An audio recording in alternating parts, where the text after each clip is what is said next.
Hi, everyone, and welcome to the Winter Research Experience presentation night here at Headwaters Science Institute. My name is Courtney Kudra, and I am the Research Experience and Data Program Manager here at Headwaters. We're so excited to share with you our presentations of our students who have worked super hard throughout the semester to share what they've learned in their different studies and capacities. So before we get started, just a few announcements. We have our Big Day of Giving coming up May 2nd. We are a nonprofit organization fostering curiosity through science. So please, if you're feeling generous, participate in our Big Day of Giving. Additionally, if you like what you see here and you know someone who would benefit from participating in the research experience, we are still accepting spots are still available in our summer research experience, so please check that out at that tiny link below. This is for high school students, so occasionally some younger college-age students. Lastly, our students are going to be presenting to you, and we would love it if we had audience questions. So if you're watching on StreamYard, Facebook, LinkedIn, YouTube, no matter where you are, you can ask questions, and I will share them with our students and our audience. So please be sure to go ahead and submit those questions at the end if you're interested. Alrighty, without further ado, we'll go into our first presentation with Lauren Jackson, and I'm going to go ahead and have her mentor, Lauren, introduce her. So Lorian was looking at the response of wolf packs to abiotic and biotic environmental pressures. Lorian brought a lot of enthusiasm and curiosity to this project. She took an incredible amount of initiative on data collection and data processing. She has a lot to say about wolves, so I'm just going to go ahead and turn this over to her. Thanks, Warren. So as Warren said, my name is Lorian Jackson, and my project was measuring the correlation between biotic and abiotic factors and pack health using wolf territorial density as a measure for said pack health. So first we're going to go through an introduction, then my methods, my results, my discussion, acknowledgements, and then we'll have a section for questions afterwards. So starting off with a quote. One of the things that strikes you, probably more than anything else, is what emotionally fulfilled lives they live. Rick McIntyre on the Yellowstone wolf packs, which I was studying. So, introduction. So, gray wolves are the largest of the extant canines and the only pack hunters. Their range goes from North America, Europe, to northern Asia, and they are generally considered a threat to humans and livestock, not helped by the fact that they appear in literature mostly as the villains of the tales, in such as Little Red Riding Hood, The Three Little Pigs. In indigenous culture, they represent strength, mystery, and hunting prowess, so not all representation for them is bad. Wolves are keystone species, meaning that they have a disproportionate effect on other organisms in their ecosystem. And they affect everything from their prey populations in their ecosystem to stream restructuring. They affect the elk population through a predation relationship, and thus elk browsing takes away beaver habitat. So when the wolves affect elk, it affects the beavers. When elks overbrowse, the beavers leave the park. The water ecosystems are affected. So it's a massive trophic cascade, all starting with the wolves. Wolves face many threats, including human intolerance, as people fear for themselves and their livestock.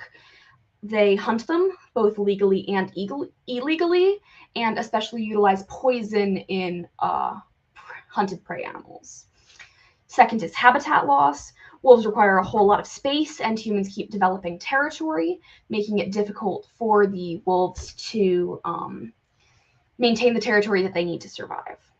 Second is climate change, as it melts mountain glaciers and reduces snowpack, which causes flooding and harms producers, causing a trophic cascade in the other direction all the way up to the wolves. Second, another one is disease. Disease is a density-dependent population control and can wipe out a whole bunch of packs at once. And this especially comes from feral dogs that are not vaccinated, as those diseases can then pass on to wolf packs. Next is their removal from the ESA in certain places. especially the Yellowstone wolves, have been removed from the Endangered Species Act, meaning humans are legally allowed to hunt the Yellowstone wolves during designated seasons. So in the 1900s, wolves were extirpated from the park. There was a total ecosystem collapse. Elk population expanded exponentially. They overbrowsed the willows, then the beavers left, the water breaks drop, and the ecosystem loses a lot of aquatic biodiversity. That means there's not enough food for bears and scavengers, so pretty much the entire ecosystem went down. They were reintroduced in December of 1994, and the elk finally had a population buffer. Predation pressure increased the tree population, and the beavers came back, and everything slowly returned to normal. So the question asked by this experiment is there a correlation between Yellowstone wolf pack territorial density and prey abundance, bison and elk population and total prey population, snowfall in centimeters, and human-caused mortality through the years 2000 to 2019? We used territorial density average ratio to account for pack preference, as it measures the change in territory from the average in a given year. Territorial density can be used as a measure of pack health, because the happier the pack, the more wolves, because there is less dispersal, and the smaller the territory, because they have less need to range. So territory is chosen economically for wolves. They want to gain the most for the least amount of effort. So they're a lot less likely to expand when there's a lot of food in the territory. And as a general population dynamic rule, population generally increases as prey abundance increases. Prey vulnerability increases with higher snowfall due to food availability, so because the wolves have an easier time hunting. And the wolves tend to avoid humans, so their territory would probably spread to avoid them. This led us to this hypothesis. Territorial density ratio would increase as prey abundance increases. So the total prey population, the elk population, and the bison population. Territorial density would increase as snowfall increased due to prey vulnerability increases, and territorial density would decrease as human-caused mortality increased. On to the methods. So we used 12 Yellowstone wolf packs as a sample over 20 years, 2000 to 2019. Territorial area was pulled from the GIS files on the NPS website, which also contained the annual wolf reports from the Yellowstone Wolf Project, which gave pack population and human-caused mortality within them. The Extreme Weather Watch provided the weather data for snowfall, and prey abundance came from the annual prey count by the National Park Service, or NPS. Now, this data was then calculated into the territorial density by dividing the number of wolves in the territory by the territory area in kilometers. This was then averaged, and any given year was then divided by the average to determine the territorial density ratio for that year.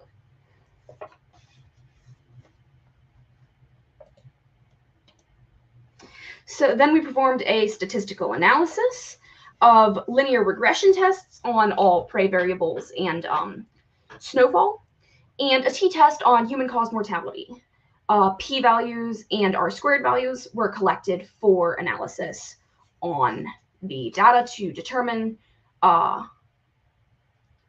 whether or not it was significant, as well as whether the correlations were strong at all. Results. So nothing showed substantial correlation, and the p-values were all much greater than 0.05, the significance cutoff. So as you can see here, the elk abundance showed a slight negative slope with an R-squared value of 0.004, which indicates no correlation as shown by the weakness of the points to the line of best fit. The bison linear regression showed a slight positive slope, R-squared of 0.031. Still no correlation, meaning with meaningful values. And the total prey population had no visible slope whatsoever, meaning there is absolutely no correlation, especially with an R-squared value of 0.0005. Snowfall showed a slight negative slope, R-squared equaling 0.0121, still not nearly high enough to show any significant correlation.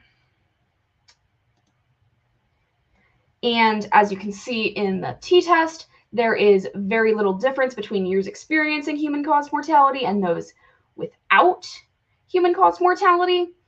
And the difference in the standard deviation is likely due to the lack of values in years that did experience human-caused mortality, as very few years experienced it.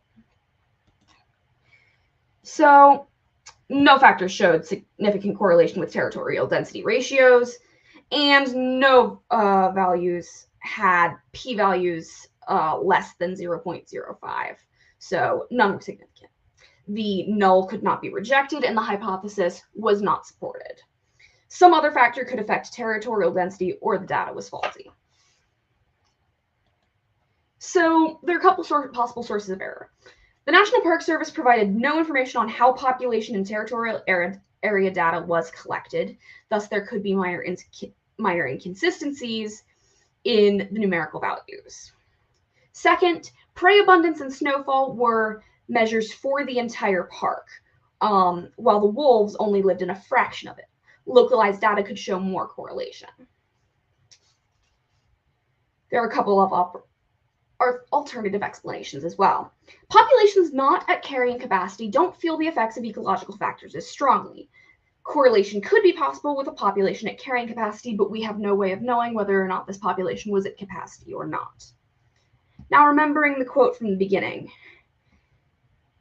one of the things that strikes you probably more than anything else is what emotionally fulfilled lives they live.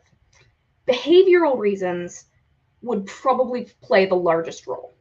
When packs lose a leader, they very often fracture, which changes both population and territory area, not even including the idea that wolf packs interact with each other, usually avoiding each other to stay out of each other's territory, or outright going into each other's territory in order to drive off another pack.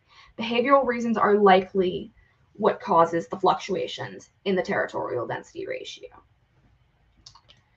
Further questions include, if none of the other variables investigated affected territorial density, then what did? Preferably, the investigation would watch packs in consecutive years, watching for behavior, and using localized data, as well as a control pack being used in a controlled environment as a measure of what would happen if we kept each of these things constant. And second, what would happen if a multivariate regression was run? Would there be some correlation if all of them were run at once? I would like to acknowledge my photographer, Brian Jackson, for taking all of the pictures seen in this presentation. I would like to thank my tech support, Anduin Tao, for showing me how to use Excel, especially with the more complicated linear regressions and how to get the graphs right. I would like to thank my peer reviewers, Jesse Scott and Courtney Kudera, for giving me excellent feedback on my manuscript. Without you, it would not nearly be at the point that it is today. And most of all, I would like to express my gratitude to Warren Staver for keeping me in check when I got a little bit too out there on how far I wanted to go with this investigation. Thank you, all of you. Are there any questions? That was awesome, Lorraine. It is so great to see your presentation come together. I know you didn't do your practice presentation with me. It's been really fun to watch your progress throughout the semester. And I know Warren and I both have questions. The first one that I'm dying to know is, like, live with me in this imaginary world where you can get any variable and sufficient data for any of them. What variable do you think is impacting the territorial area for these wolves that you weren't able to measure? So I am inclined to believe that it is almost entirely behavioral with regards to pack interactions, which would require an incredibly detailed log of every pack interaction and every prey interaction that a pack ever experienced within like 20 years, which would be incredibly difficult to do, but I am inclined to believe that that is what causes fluctuations in territorial density, as wolves are incredibly social. I mean, they adopt pups from other packs, and even pack interactions lead to some very interesting wolf mortalities. So I am mostly inclined to believe that it is behavioral. Great. I was interested to see if that was going to be your answer. Warren, what questions do you have for Lauren? Yeah. So you focused on Yellowstone wolves. That was the focus of your project. And we've seen it. We saw a total removal and then a reintroduction that seems to have restored ecosystem function pretty miraculously. Do you know if there are similar restoration projects in other regions where wolves have been removed from? That I do. So if we're talking specifically US, there is a recent, I'm not sure whether to call it reintroduction because I believe the wolves kind of just went there on their own. But Colorado has a pack that has recently had pups. Good for them. The population in Colorado is slowly recovering. We have not yet seen the effects of the trophic cascade there. But given the ideas of what's happening in Yellowstone and what data we've seen there, we can expect some of it to happen in Colorado. You also see some of it up in Canada and in Alaska, if you're sticking with the North American gray wolves, where you remove the wolves from a certain part and suddenly you have a lot of issues with elk overpopulation. And finally, there is a great deal of wolf reintroduction happening in Europe at the moment. Scotland is currently debating over how they can protect their sheep while maintaining a wolf presence and reintroducing their red deer. They're running a massive rewilding campaign up there. And in Great Britain and specifically England, they are not to the point of reintroducing wolves just yet, but they are reintroducing the European buffalo. All right. Okay, that actually, my second question was, do you know, you focused on large prey, and it seemed there actually did seem to be a slight discrepancy in the predation, like maybe their reliance on elk over bison.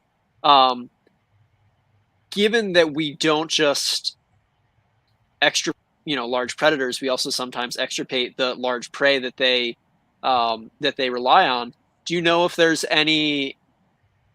are these introductions only being focused where they're coupled with a either established large herbivore population or a reintroduced large herbivore population? With wolves, as their main source of food is large prey, it is not generally done without a presence of large prey already established. So if you're going for large predators, there is generally a step-by-step process of bringing back the large prey first. However, there are other predator reintroductions, such as lynx, again in Europe, where they're just putting the lynx back in the wild because they still have plenty of the rodents that lynx usually hunt. And smaller predators such as pine martens, the lynx, as I mentioned, some of the smaller wildcats are getting reintroduced without that first step of reintroducing prey animals. Okay. That's awesome. Well, great presentation. Do you have any other questions, Warren? There are a couple in the comments. I see that. All right, we'll go with Megan Joyce first. Megan says, do you know if pack territory sizes vary with the number of wolves in a pack? And could that have any impact on changes in pack territories? So, yes. Pack territory very clearly changes with the number of wolves in the pack, but that is specifically with the number of adult wolves in the pack. So you could have a pack that is more than 50% pups, and they'll have the same territory size as a pack of like 3 adults. But yes, that would impact changes on pack territories. That's why we used territory density as our measure, in an attempt to divide out the fluctuations between, we have a pack with 2 wolves here and a pack with 37 wolves here, because we'd have to focus entirely on one pack there by using the territorial density ratio. We got rid of some of the pack preference for a certain density and some of the pack territory variation with pack size. Great. We have one other question from the audience. And this is from Jack. He says, there are currently some indication that one pack has arrived in the Tahoe area.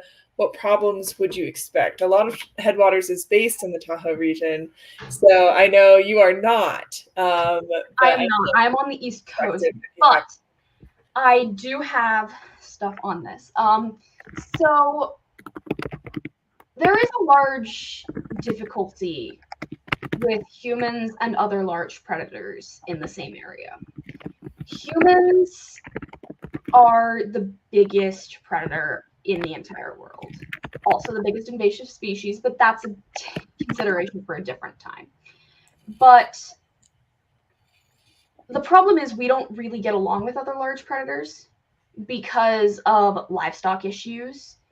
And from what I remember, Tahoe is pretty touristy, especially around the lakes.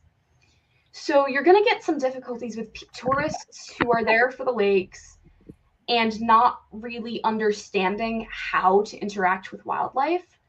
So on the outskirts where you've got more of an agricultural presence, you're going to have the difficulty of farmers wanting to protect their livestock. If they move more towards the tourist area, you're going to have issues of park rangers having to decide what's safe, how close can the wolves get, how well can they train the tourists, because I'm going to be honest, training the tourists rarely works if you've read any of the literature about Yellowstone. And so there's going to be a great deal of issues, but there are certain groups, I'm more familiar with the European ones, that work with the park services and work with farmers in particular on methods of how to keep the wolves out of more populated areas and protect livestock. So there is going to be a lot of problems. There are going to be a lot of bumps in the road, but wolves are important to ecosystems, and part of our job as scientists is public outreach and showing people why it's going to be safe for them, how we're going to make it safe for them, and making compromises. Yeah, that was a great answer, especially considering you're not in this area. Training the tourists is very hard, and anyone in this region or other regions with black bears will understand how hard a black bear can be very smart and find ways to get a hold of all those goodies that humans leave behind. So, well, great work. I'm going to go ahead and introduce our next group. And before I do that, a couple announcements. Please keep using those comments. I love the questions for our students. I also just want to say a huge thank you to our mentor who is introducing the students tonight, Warren. Not only has he worked with us for close to a year now, but he actually volunteered quite a bit of time this semester, and we really couldn't pull this off without him. So thank you so much, Warren. I really, really appreciate all the hard work you've done. Also, we have our big day of giving coming up May 2nd. So if you have any ability to donate, we use that money to give scholarships to other students, things like that. And then if you or someone you know would be interested in participating in something like this, we still have spots available in our summer research experience. Here's a link kind of scrolling along the bottom below. I usually take it off because it's a bit distracting while we're presenting, but I'll bring it up one last time before we close for the evening. But with that, I'm going to go ahead and pull up our last presenter, Jocelyn, and Warren is going to go ahead and introduce her as well, as he was also her mentor. And here's her presentation. Yeah, so Jocelyn explored a possible link between lung cancer and long-term levels of air pollution throughout the United States. She did a really wide-ranging study. She looked at a wide variety of sites. And I thought it was a really interesting topic that she got onto that has a lot of relevance. I'm sure we've all been had our share of exposure to air pollution with the wildfires over the past couple of years. So it was a really sort of pertinent topic, and I was interested to see where she went with it. Hi, thank you, Lauren, for the introduction. I'm Jocelyn, and my research was on lung cancer and pollutant PM 2.5. Okay. Lung cancer is a type of cancer, specifically in your lungs, where like cells come together and they form a tumor and continue growing uncontrollably in your lungs, which causes lung cancer eventually. Lung cancer can be caused by many things. Many of us know that the main reason or factor is smoking. I also did research, and apparently PM 2.5 pollution in general is a cause of lung cancer, and I just wanted to do more deeper research into that. The pollutant PM 2.5 is, there are particles in the air that are very tiny and easy to breathe in and inhale. This can be such as like ashes when there are fires, pollution in like paints, chemicals, and anything like that. That's very toxic for us, but is very easy to breathe in. The pollutant PM 2.5 is also very toxic. It doesn't only cause cancer, but it also has very other different healthcare downfalls. For example, asthma and anything like that. Okay. Oh. My hypothesis was, or my research question was, is PM 2.5 exposure correlated with incidence of lung cancer in a pollution? And my hypothesis was generally it would, just because, once again, inhaling all of those particles, they're very toxic for us and can cause a lot of damage to our lungs and our organs inside our bodies. So my hypothesis was it would potentially affect us and cause lung cancer, just because these particles are very tiny, once again. And then for my methodology, I began by collecting data in very different, using very different maps to collect cancer rates, lung cancer rates, and seeing like the severity from each county to state and city. I began by collecting data for cancer rates in CDC, the map for CDC, and here we can see the severity. The red dots are more severe than the blue dots, and potentially, as we can see here, there's more lung cancer rates in the Middle East, towards Virginia and all of that. And then I collected data specifically for cancer rates from the year 2016 to 2020, just because this was the range that they had available for the data. They didn't really have a wide range for the years. And then I also collected data on the pollutant PM 2.5 average within each county. The average max was, I collected data on the average max and the average max and the annual average for the pollutant PM 2.5. And I use this by using using a air quality monitor map, where there was a wide range of air quality data from like many years, but I specifically used a range of 20 years for from 2000 to 2020, just because it was kind of hard finding maps that would go through more than 20 years. And then I also used a map for smoking rates after seeing the results and the p-values. I did a subgroup analysis for smoking, since smoking is a higher the main factor for lung cancer. Maybe due to seeing the results, maybe smoking might be the main cause for lung cancer, and therefore I tried to see if that was the case.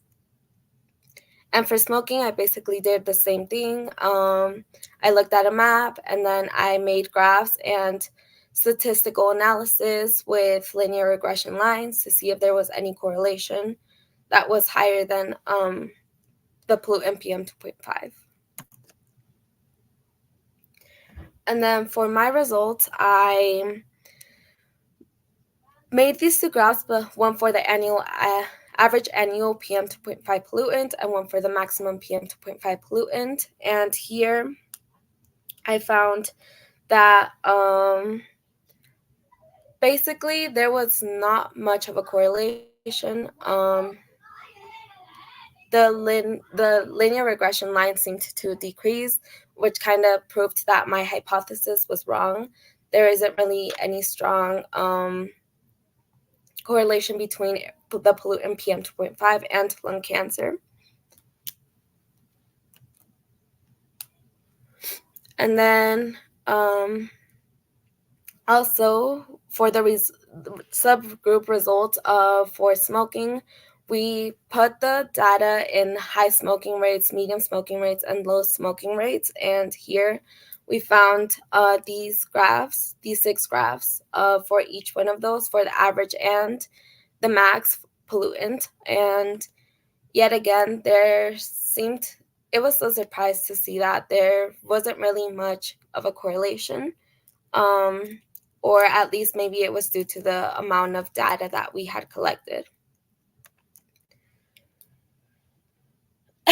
And then for the discussion, I was thinking that maybe the reason for this, the results that we had received, it was due to the lack of information. For example, the years of air quality, maybe you don't get lung cancer from a short amount of exposure to the pollutant PM2.5. Maybe you need more of an exposure, more than like 20 years, which my data represents. And then also another thing could be larger effects such as smoking or other type of pollutants as well, because I specifically looked at the pollutant PM2.5. And then also possibly doing other cities and counties, maybe even looking farther than the US to see other places like in Europe, Africa, where the pollution as well is very bad. Maybe even looking at water pollution or things like that are also very severe around the world. And then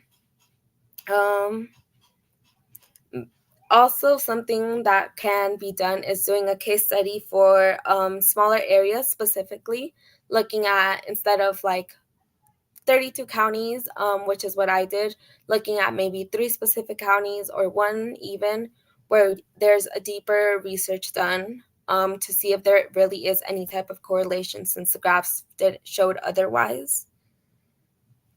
And these are my references, the links I used for my presentation, for my data, the maps. And then for acknowledgements, I would like to thank Mr. Rowe, because he was the teacher that introduced this Headwaters research for me, which has been a very great experience. And I've learned a lot about cancer, lung cancer, and the pollution, just because I feel like when it comes to healthcare and climate change and anything like that, it really interests me. I would also like to thank my mentor, Warren, for giving me that support, giving me that guidance, and overall being a very great mentor when it came to my research and my study. And then I would also like to thank Courtney for also giving me that guidance, that support, and being a great teacher as well, giving me great feedback. And then I would also lastly like to thank my sister, Karina, because overall, this was a long process to be doing the research and going back and forth between the maps, finding data. So she really helped me. She somewhat helped me with that data, kind of collecting it, organizing it, and yeah. Any Awesome job, questions? Jocelyn. I'm going to go ahead and pull this down. Great job. That was really fun and interesting. I know I've learned a lot. And I can start off with our first question, and then I'll give it over to Warren afterwards, and then follow up with one last question unless we have any audience questions. And my first question for you, because you looked into all these different things, you've learned a lot. You decided to kind of look into smoking and how that impacted lung cancer levels. And I would love to hear from you if there are any other variables you'd like to explore that you didn't have time for, that if you were to do a project similar to this in the future that you would explore. Yeah. I feel like other factors that I would try looking at are probably, well, I'm really interested in like pollution and environmental factors that are affecting not only our health, but like climate change, animals, other populations and stuff like that.